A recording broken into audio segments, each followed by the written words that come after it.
की।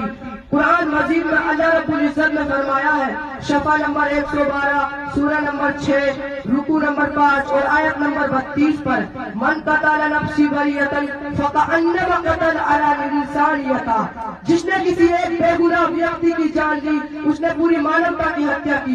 फिर सवाल ये उठता है, जब इस्लाम खुद शांति सिखाता है तो इस्लामी फोबिया क्यों?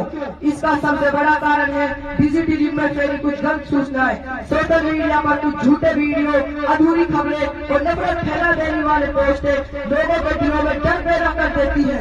यही डर आगे चलकर भेदभाव में तब्दील हो जाता है। साथियों, इस्लामोफोबिया केवल मुसलमानों की समस्या नहीं बल्कि पूरी समाज की समस्या है, क्योंकि जहाँ नफरत होती है वहाँ इंसानियत कमजोर पड़ जाती है। इसी बीच में आप सभी के सामने एक पॉजिटिव एग्जाम्पल भी शेयर करना चाहूंगा, क्योंकि प्रॉब्लम दिखाना ही काफी नहीं होता, सॉल्यूशन भी दिखाना होता है।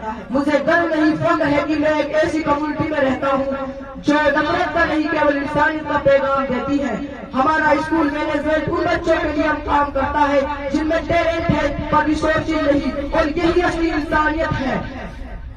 हमारा स्कूल मैनेजमेंट उन बच्चों को अपने टैलेंट के जरिए तकदीर बदलने का मौका देता है। हमारे देश की ताकत उसकी विविधता है।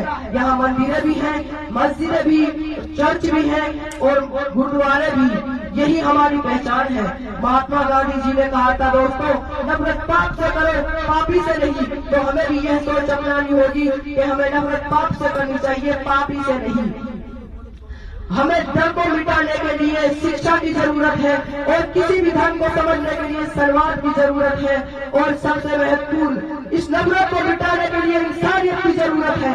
तो हमें अपने समाज में इंसानियत जगाने के लिए एक शिक्षा की बहुत महत्वपूर्ण जरूरत है, क्योंकि बिना सोचे और समझे शिक्षा हमें समझने में महत्वपूर्ण योगदान अदा करती है। इसलिए हमें शिक्षा की जरूरत पड़ती है ताकि हम नफरत को खत्म कर सकें। आइए हम सब आज मिलकर यह संकल्प दें कि हम अफवाहों पर नहीं, सच्चाई पर विश्वास करेंगे। हम किसी इंसान के धर्म पर नहीं, उसके कर्म से उसे देखेंगे और उसे